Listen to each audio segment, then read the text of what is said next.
Comencemos la segunda lección del primer tema de la asignatura Probabilidad impartido en la Facultad de Ingeniería de la UNAM y vamos a hablar de los experimentos aleatorios y deterministas. La probabilidad es la rama de las matemáticas aplicadas que analiza la tendencia en el resultado de un fenómeno aleatorio. Para nuestros objetivos, un fenómeno es algo que ocurre y lo podemos considerar sinónimo de experimento. En función de sus resultados se clasifican en dos grupos.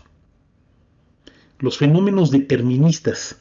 Se conoce el resultado del experimento, quizá no sus particularidades, pero sí cómo se resolverá. Por ejemplo, se lanza una moneda al aire, un tradicional volado. El lanzamiento de la moneda es un fenómeno determinista desde el punto de vista de que es un objeto y caerá por efectos de la fuerza de gravedad.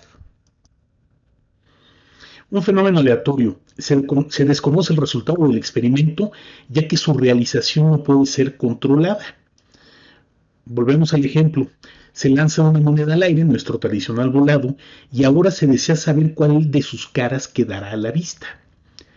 Desde este nuevo punto de vista es un fenómeno aleatorio, porque no se sabe con precisión cuál de las caras de la moneda quedará a la vista, ya que no es posible controlar al objeto cuando es lanzado y cuando está en el aire.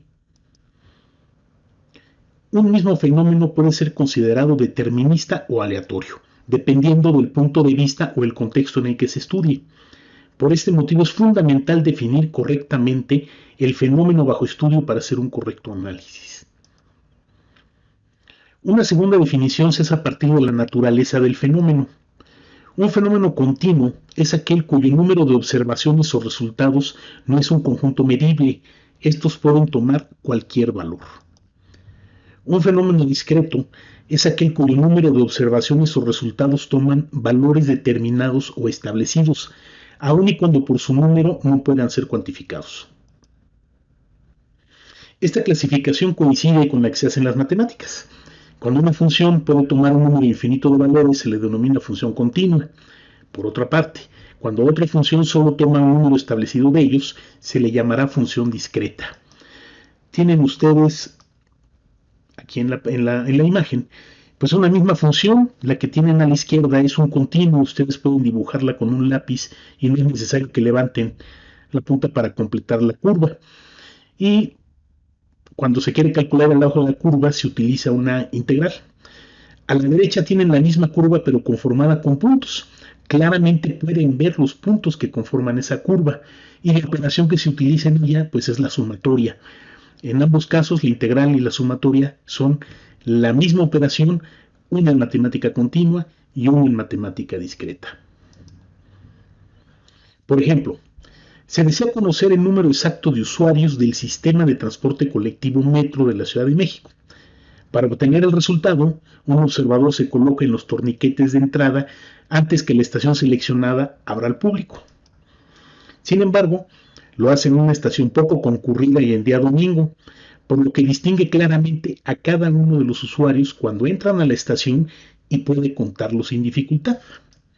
En este contexto, el número de usuarios es un fenómeno discreto, porque cada usuario puede ser claramente observado.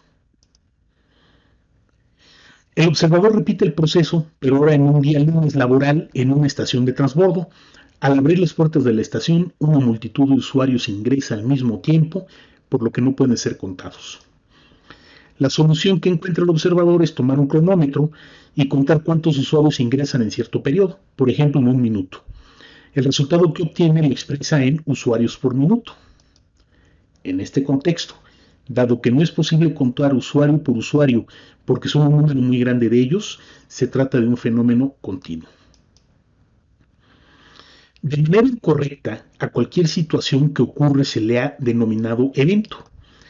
En términos de la probabilidad, un evento es un fenómeno o experimento aleatorio y este tendrá el significado que se le dará en este curso. Tienen ustedes aquí las referencias para que profundicen en el concepto.